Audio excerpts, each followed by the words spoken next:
Gostaria de, nesta noite, e o título da mensagem de hoje se denomina As Asas dos Serafins. Eu gostaria de convidá-lo a que você abra a sua Bíblia no livro do profeta Isaías, capítulo de número 6. E se você puder se colocar de pé para que possamos fazer a leitura inicial, eu convido que você assim o proceda. Isaías, capítulo de número 6. E eu gostaria de ler os versos de número 1 ao 3. Assim registra a palavra do Senhor. No ano da morte do rei Uzias, eu vi o Senhor assentado sobre um alto e sublime trono, e as abas de suas vestes enchiam o templo. Serafins estavam por cima dele. Cada um tinha 6 asas, com 2 cobria o rosto, com 2 cobria os pés, e com 2 voava. E clamavam uns para os outros, dizendo: Santo, Santo, Santo é o Senhor dos exércitos. Toda a terra está cheia da sua glória. Pai amado, Deus bendito, lemos a tua santa e preciosa palavra, e o que nós pedimos, Deus, fale conosco nesta noite. Abençoa a nossa vida, fortalece a nossa fé, e o que nós o fazemos agradecidos, em nome de Jesus. Amém e amém. Podem, por favor, tomar os seus assentos. É a única menção na Bíblia dos serafins, querubins, os anjos das nações, descritos no próprio profeta Daniel. Existem vários tipos de categorias, tipos de anjos diferentes na hierarquia angelical, tanto a divina como a caída. Mas os serafins, eles somente são citados nesse texto de uma visão que o profeta Isaías tem cerca de 740 anos antes de Cristo. E eles têm algumas características que são peculiares. Em primeiro lugar, nós temos ali, por exemplo, a única menção a anjos com 6 asas. Nós não temos outro caso desse citado na Bíblia. Nós também temos a única menção de anjos que estão acima do trono de Deus. Aqueles que estudam angelologia entendem que são os anjos mais próximos ao altar de Deus, porque estão acima do trono dele. Não em termos naturalmente de superioridade, jamais isso pode acontecer, mas em termos do papel deles relacionado à adoração. Eu quero falar então de alguns fatores antes de falar das asas dos serafins. E a primeira coisa que eu quero falar, que eles são associados, é o que nós lemos ali no versículo número 6 e no versículo número 7. Então, um dos serafins voou para mim, trazendo na mão uma brasa viva, que havia tirado do altar com uma pinça. Com a brasa tocou a minha boca e disse: Eis que esta brasa tocou os seus lábios, a sua iniquidade foi tirada e o seu pecado foi perdoado. A primeira coisa que os serafins nos remetem é ao poder que há do perdão divino aos nossos pecados. O profeta Isaías é um homem humilde. Ele é de uma linhagem real, ele é uma pessoa que podia ser categorizado na linhagem de príncipes, era uma pessoa preparada, mas está vivendo um momento de tensão. Afinal de contas, ele tem essa visão na morte de um rei que governara 40 anos, o rei Uzias. Quando alguém governa 40 anos, nós podemos estabelecer algumas elucubrações, podemos aqui pensar, supor algumas questões, e uma delas é a estabilidade de uma nação. 40 anos não são 4 anos. 40 anos você tem toda uma máquina burocrática funcionando, um sistema militar, né, de um país que está rodeado de inimigos ali funcionando, toda uma estabilidade, de repente morre. A população fica agora, o que vai acontecer? E aí a menção é: no ano da morte do rei Uzias eu tive essa visão. Isaías tem a visão, mas quando ele tem essa visão ele fala: ai de mim, porque eu sou homem de lábios impuros, habito no meio de impuros lábios, e meus olhos viram a Deus, ao rei. Ele tem essa visão, mas ele reconhece a sua pequenez, ele reconhece as suas limitações, ele reconhece que é pecador, ele reconhece que é uma pessoa de lábios impuros, ou seja, falava coisas que não eram coisas adequadas a serem faladas. A boca fala, a Bíblia diz, do que está cheio o coração, ou seja, o seu coração precisava ser purificado. E uma das coisas mais belas que nós vemos no Evangelho é o poder do perdão de Deus. Só que esse perdão, nesse momento, ele é dado através do ministério desses anjos. A Bíblia diz que um dos serafins, ele pega uma pinça, pega uma brasa que está no altar dos céus e toca na boca dele. E ele fala: olha, a tua iniquidade foi tirada e o seu pecado perdoado. Algumas questões nós devemos entender, e uma delas é, por exemplo, que Deus está presente para nos perdoar. Eu habito no meio impuros lábios. Olha, eu creio que todos nós habitamos no meio assim. Nós habitamos no meio de uma cidade, de um contexto, de um país, onde cada vez mais tentam nos impor os seus conceitos, de que o errado é o certo e o certo é errado, de que você agir corretamente é você agir fora do certo, e quando tentam nos impor que o pecado é algo tolerável, quando não é. E aquele homem, então, ele reconhece, e a Bíblia diz, então, que aquele anjo, ele pega e coloca a brasa. Agora, a brasa vem de onde? A brasa vem do altar. O perdão só Deus pode dar. Você pode olhar para o espelho o dia inteiro e falar: olha, você foi perdoado, você foi perdoado, você foi perdoado, e não ser perdoado. Você pode ir, por exemplo, a um confessionário falar com o padre, você pode ir a um gabinete falar com o pastor, e ele não vai ter o poder de dizer: eu te absolvo dos pecados, como algumas religiões pretensamente dizem conseguir. Não, porque só quem perdoa pecado é Deus, somente Deus. Eles pegam a brasa do altar e colocam na boca dele. Uma mudança de vida está ali. E a primeira coisa que os serafins nos remetem é sobre isto.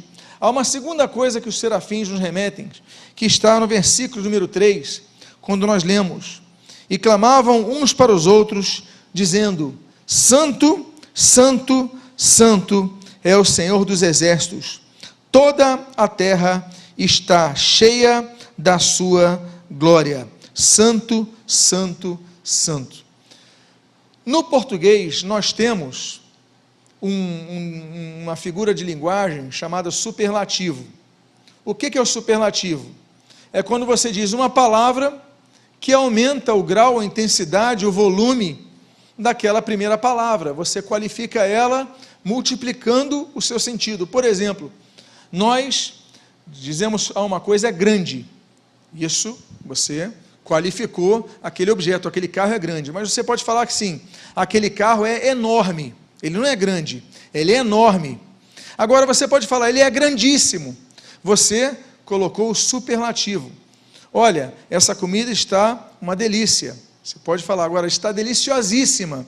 Superlativo. No hebraico não existe superlativo. Como é que o hebreu, como é que o judeu, ele usa o superlativo? Ele repete a palavra 2 vezes. Jesus, como judeu que era, Jesus muitas vezes usava, por exemplo, a expressão: em verdade vos digo. Jesus queria repetir a palavra 2 vezes? Não.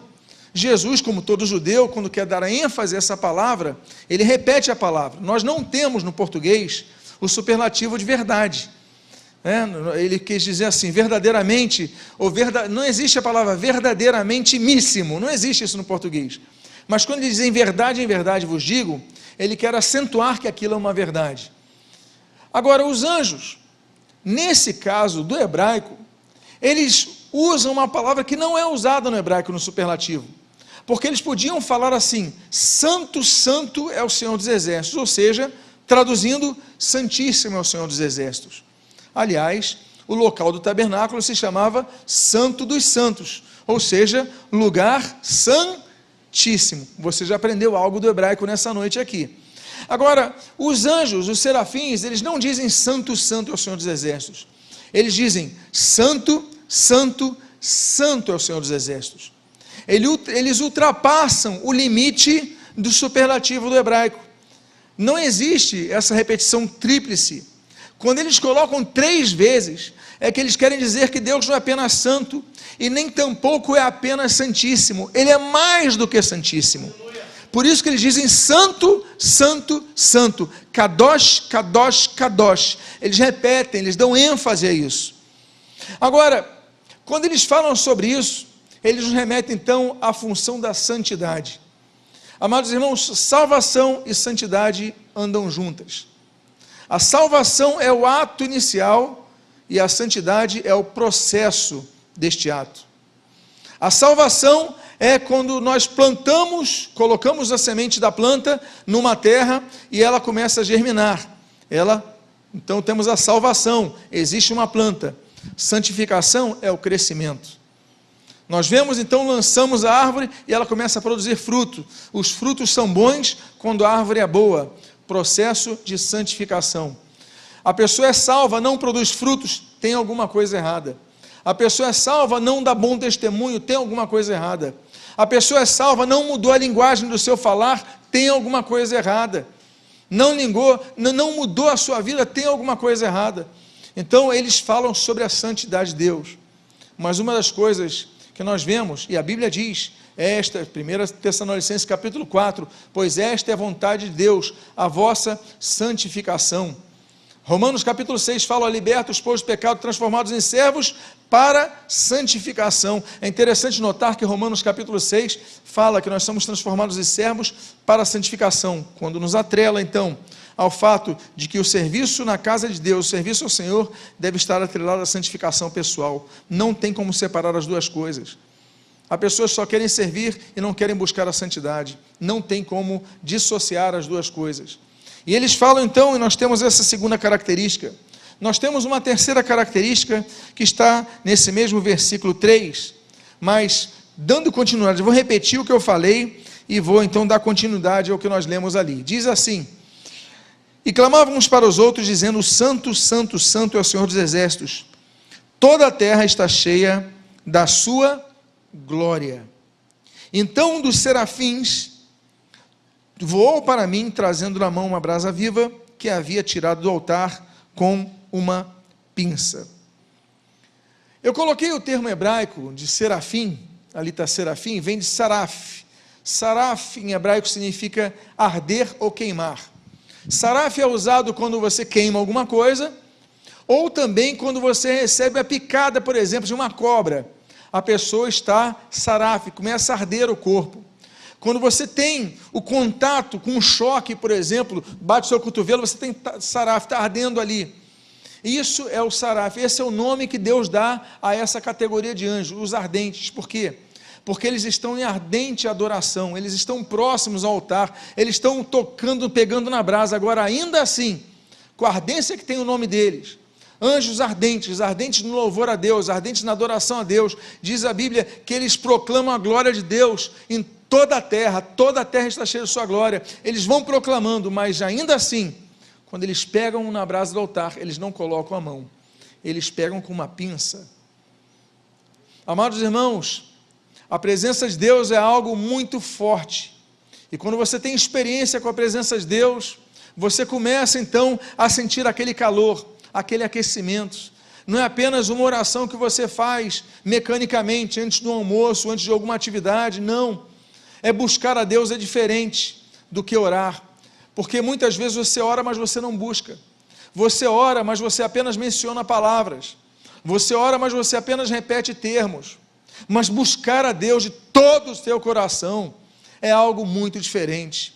Nós devemos buscar a Deus, olhando para dentro de nós, dizendo, Deus, enche a minha vida, enche a minha vida, enche a minha vida. Eu quero que a minha vida manifeste a tua glória. Onde eu estiver, a sua glória seja manifestada, que realmente eu brilhe a luz do mundo, no meio do mundo, e não seja uma pessoa apagada. As pessoas se dizem cristãs e a luz não brilha, ninguém nota a diferença na sua vida, ninguém nota a diferença no teu meio, você é apenas mais um dos que estão ali, no meio do teu trabalho, você é apenas mais um, não tem nada diferente dos outros. Eu não estou dizendo para você chegar no teu trabalho com uma Bíblia desse tamanho, cantando hino bem alto, não é isso. Eu falo do teu testemunho de vida estar brilhando, as pessoas notarem que você é uma pessoa diferente. Por quê? Porque o saraf, a ardência, nos aponta o fato de que nós devemos buscar uma intimidade mais profunda com Deus. Não devemos buscar apenas na igreja, nos cultos, não devemos buscar apenas nas reuniões de oração das igrejas, não devemos buscar todos os dias essa intensidade como nós vemos nos serafins. Não existe gelo com os serafins. Nós vemos que os nomes deles são ardentes, eles pegam na brasa do altar com aquela pinça, eles são agentes para a purificação de vidas, como purificar a vida de Isaías. Nós devemos ser como esses seres ardentes. Mas eu mencionei para os irmãos que o título da mensagem de hoje se denomina As Asas dos Serafins. E eu mencionei para os irmãos que é a única categoria de anjos que tem 6 asas. E eu quero falar então sobre esses 3 pares de asas nesta noite. E o primeiro par de asas eu encontro na primeira parte do versículo número 12, quando nós lemos: serafins estavam por cima dele, e cada um tinha 6 asas. Com 2 cobria o rosto. Com 2 cobria o rosto. 2 das asas cobriam o rosto dos serafins. Ao contrário dos querubins, que Ezequiel traz uma descrição dos rostos deles, das faces dos querubins, ao contrário do que a Bíblia fala a respeito de várias manifestações angelicais, como num corpo de homem, por exemplo, manifestações corpóreas, quando eles inclusive ceiam, jantam com Ló, e outros casos. No caso dos serafins, não vemos os seus rostos, porque 2 das asas cobrem os seus rostos. Devemos servir a Deus com uma postura de temor. É a primeira coisa que nós aprendemos.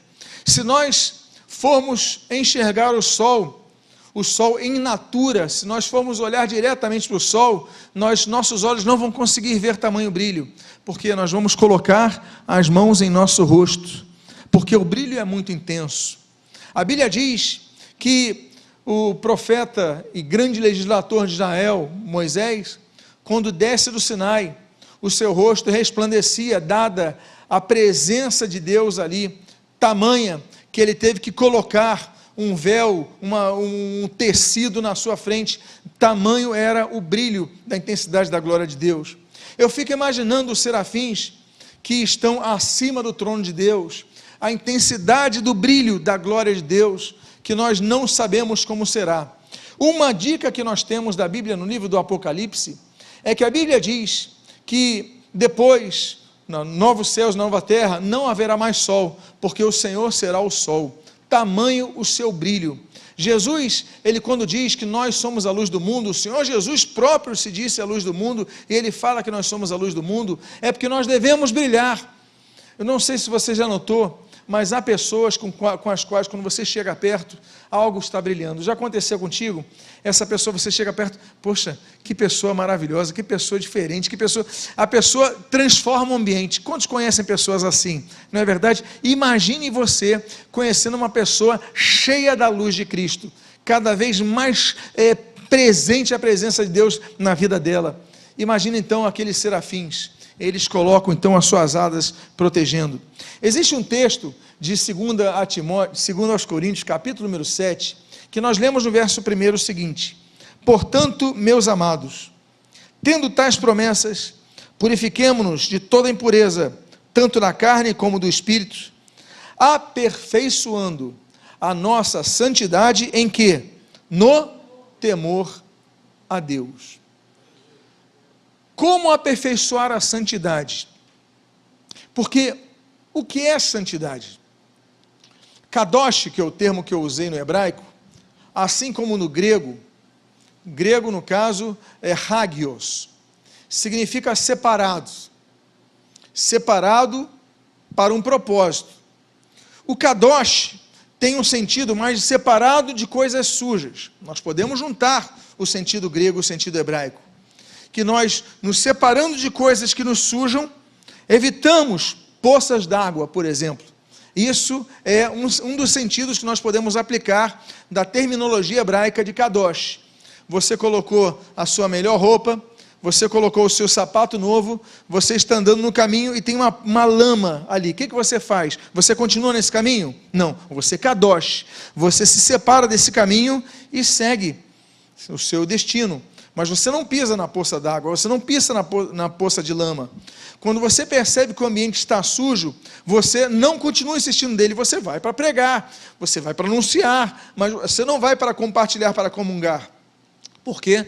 Porque aquele que é santo, santifique-se mais, ou seja, você já se separou, continue se separando cada vez mais e mais. Agora, o caso é que o termo de santidade, que é essa separação, o termo que está sendo usado aí, o termo grego, que é o aperfeiçoar-vos, né? Aperfeiçoando a vossa santidade, significa que a santidade não é apenas aquela ideia que você tem de uma pessoa com a auréola, andando com os braços assim, com os entrelaçados, flutuando na terra, não é isso. É você separar das coisas ruins. Agora, diz assim, aperfeiçoando. A nossa santidade pode ser aperfeiçoada. Como? O termo diz. Aperfeiçoando a santidade. Nossa santidade no o quê? Temor a Deus. Meus amados irmãos, como diz o Salmo 111, versículo 10, o temor ao Senhor é o princípio da sabedoria. Nós devemos andar diante do Senhor com temor, com reverência. Há pessoas que confundem liberdade e reverência.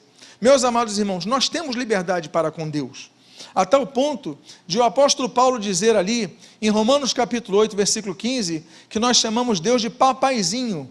Não é isso que a Bíblia diz? É o termo Abá, pai. Né?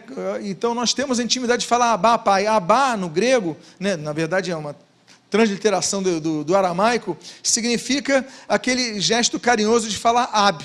Ab é pai. Abá, papaizinho. Nós chamamos Deus de papaizinho. O que é isso? É intimidade. Mas intimidade não significa desrespeito. Proximidade não significa falta de reverência.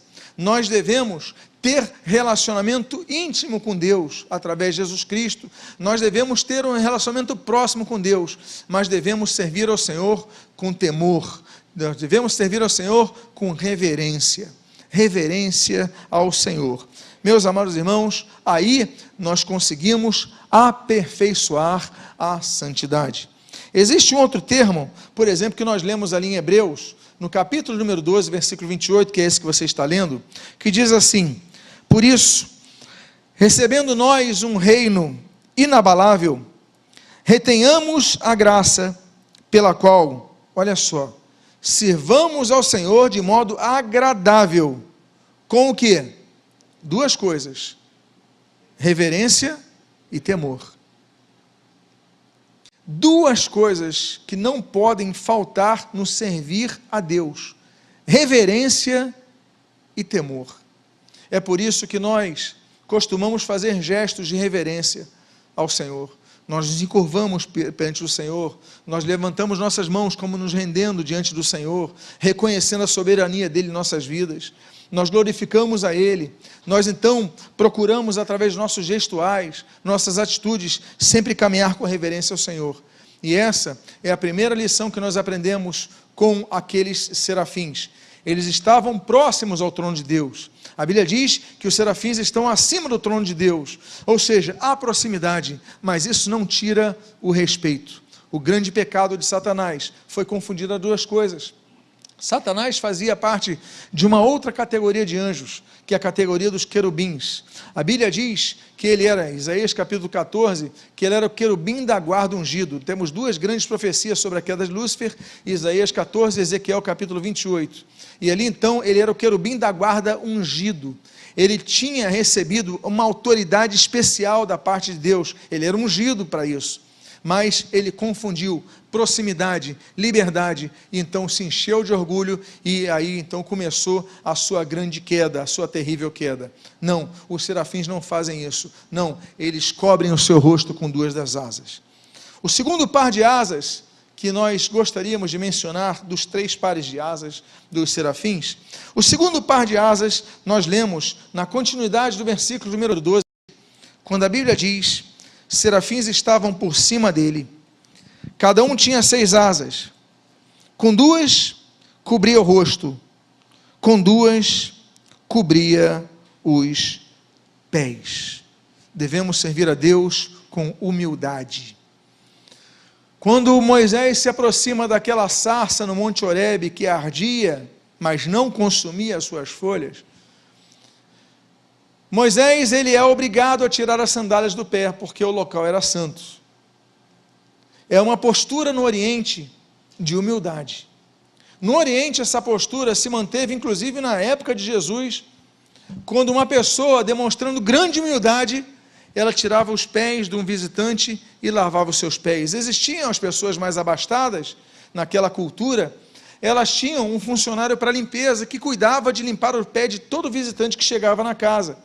Então, era uma pessoa que agia com humildade. O Senhor Jesus, nós lemos ali em João capítulo 13, o Senhor Jesus mesmo vai limpar os pés dos discípulos. Ele começa com Pedro. Pedro até rejeita. Jesus fala: olha, se você não fizer isso, não tem parte comigo. Então Jesus limpa os pés, demonstrando o servo humilde que era Jesus. Jesus, humilde, grande servo humilde, como a Bíblia diz ali em Mateus capítulo 12, versículo 29, Filipenses capítulo 2 e tantos outros textos. Grandes homens de Deus foram humildes. Jó capítulo 7, nós vemos a humildade de Jó. Nós temos Daniel, capítulo número 6, por exemplo. Daniel, ele vai falar o seguinte, Daniel, ele vai dizer assim: olha, eu trouxe essa revelação, não é porque eu tenho conhecimento mais do que os outros sábios, não, é porque Deus mandou entregar para o rei, então ele entregou. Humildade. A humildade de Isaías, por exemplo: eu sou um homem impuro, que habito no meio de impuros lábios, meus olhos viram a Deus, um homem humilde. João Batista: importa que ele cresça e que eu diminua. Pedro, quando Cornélio se prostra a ele, ali, Atos capítulo 10, Pedro: não faça isso, eu sou homem como você. Humildade é algo que deve nos caracterizar, é chegar o momento que, quando estamos na presença de Deus, olha, eu vou tirar meus sapatos, estou descalço na presença de Deus. Eu não estou falando literalmente, naturalmente. Teve uma igreja que uma vez eu fui pregar, que eu tive que tirar meus sapatos. O pastor falou: não, para pregar no púlpito tem que pregar descalço. Foi lá em Nova Jersey, e marcou. Mas um homem muito temente a Deus. Mas não é isso que eu estou falando literalmente, é tirar nossos sapatos, é descer do nosso salto, é descer de nossa soberba, e reconhecermos que, para servir a Deus, nós temos que cobrir os nossos pés. Esses anjos, eles cobriam os seus pés, eles colocavam duas asas tampando os seus rostos, duas asas cobrindo os seus pés. O serviço tem que ser um serviço de humildade. Há muitas pessoas que estão servindo na casa de Deus, quase como disputando o cargo. Há pessoas que querem ser, na casa de Deus, maiores do que os outros. Não, mas eu sou diácono agora, fala direito comigo. Eu sou pastor, fala direito comigo. Agora eu sou bispo, fala direito comigo. Pessoas, meus amados irmãos, não tem nada de Espírito Santo nisso, tem carnalidade pura.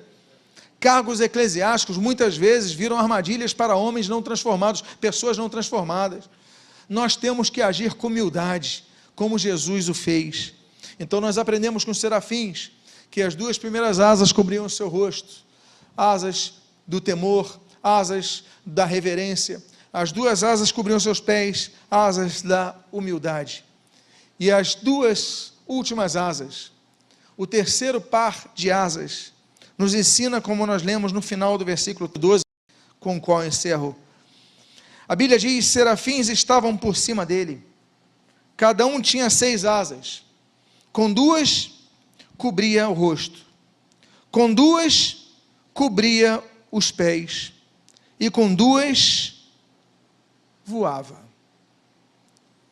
O terceiro par de asas nos lembra de 2 questões: liberdade e cumprimento de nossa missão. Amados irmãos, asas representam liberdade.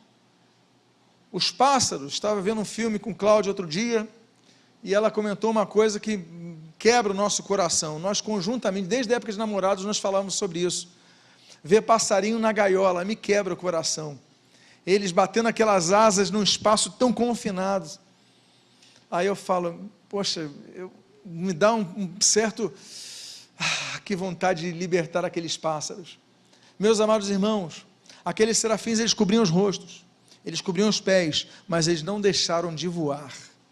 Eles não deixaram de servir. Eles não deixaram de cumprir as suas missões. eles tinham liberdade para isso. Deus os libertou e os tornou servos. Meus amados irmãos, nós devemos agir com humildade na presença de Deus. Nós devemos agir com temor e reverência na presença de Deus, mas nós não podemos deixar de voar, não podemos deixar de trabalhar para Deus, não podemos deixar de servir, não podemos deixar a nossa missão de lado. Há pessoas que só estão orando, glória a Deus por suas orações, mas não estão fazendo mais nada para o reino de Deus, não evangelizam, não luzem a Cristo, não refletem a luz de Cristo, não brilham a glória de Deus, não fazem nada, só oram, vão no culto, ouvem a mensagem, não fazem mais nada, absolutamente nada, e aguardam o próximo culto para isso, não buscam uma vida mais íntima com Deus, não buscam servir na obra de Deus, parece que não tem asas, parece que apenas cobrem seus rostos e cobrem seus pés, porque o buscam com temor, com reverência, mas não trabalham para Deus, não voam, não fazem o seu serviço. Deus deu a cada um de nós um dom, um talento, Deus deu para nós tesouros que precisam ser multiplicados. Então que você possa orar ao Senhor dizendo: Senhor, eu quero continuar te servindo com humildade, eu quero continuar te servindo com temor, com reverência, mas eu quero produzir frutos para ti, eu quero trabalhar na tua obra, que seja na recepção aos irmãos que chegam na igreja, na entrega de um envelope, na evangelização de um panfleto, tocando um instrumento, no som, no berçário com as crianças, não importa, eu quero te servir, porque tu me destes asas para eu voar, me destes asas para eu não ficar parado, eu tenho que mexer-me. Então que você possa pedir a Deus, e que você possa aprender nesta noite com os serafins, seres com 6 asas, com 2 cobriam o seu rosto, com 2 cobriam os seus pés, e como diz o versículo 3, com 2 voavam. Eu convido você a ficar de pé nesse momento. Eu quero fazer uma oração por sua vida. Você que veio aqui esta noite, ou você que nesse momento você ouviu essa mensagem, e você está dizendo: Senhor, muito obrigado, porque o teu Espírito Santo falou comigo, eu tenho que me envolver mais na tua seara, eu tenho que te servir com mais humildade, eu tenho que te servir com mais temor e reverência, mas eu tenho que te servir, eu tenho que usar as minhas asas, porque tu me destes para que elas fossem usadas. Convido a que você feche seus olhos agora, e eu faço então um apelo a você que quer usar mais as suas asas, aprendendo com os serafins nesta noite, que você possa colocar a mão no seu coração. Eu quero orar por sua vida. Pai amado, há várias pessoas aqui nesta noite, eu não sei quantas são pela internet, que foram tocadas por estas palavras. Senhor, muito obrigado pelas lições que nós aprendemos com as asas dos serafins. Muito obrigado, Pai amado, porque nos libertastes para nós voarmos. Estávamos acorrentados por Satanás, hoje somos livres, Pai, mas nós queremos voar para a glória de Deus, nós queremos voar para produzir frutos para Deus, nós queremos servir o nosso Senhor. Então eu peço por essas vidas, colocar a mão nos seus corações, toca nessas vidas, que eles sintam o calor da tua presença, que eles sintam o saraf, o ardor da tua presença, e que em nome de Jesus, assim como purificaste os lábios de Isaías, purifique cada um aqui. Você que precisa confessar o teu pecado a Deus, confessa nesse momento, porque Ele é perdoador, Pai amado, purifica, coloca a brasa com aquela tenaz, a brasa do altar na boca dos teus filhos, Pai, e tira, Senhor, a iniquidade, purifica o do seu pecado, Pai, e que em nome de Jesus possamos ver mudanças nestas vidas, mudanças na sua forma de pensar, na sua forma de agir, na sua forma de falar, Pai amado, mudanças na forma de voar, usar as suas asas, Pai amado, que possamos te servir a cada momento, Senhor, com integridade, com humildade, com reverência, com temor, mas podendo sempre produzir frutos para Ti, pois é isso que esperas de nós. São as Tuas bênçãos que nós rogamos sobre nós. Muito obrigado pelas lições das asas dos serafins, e o que nós pedimos, nós o fazemos agradecidos, em nome de Jesus, amém e amém. Quantos podem glorificar a Cristo nesse momento? Glória ao Senhor Jesus.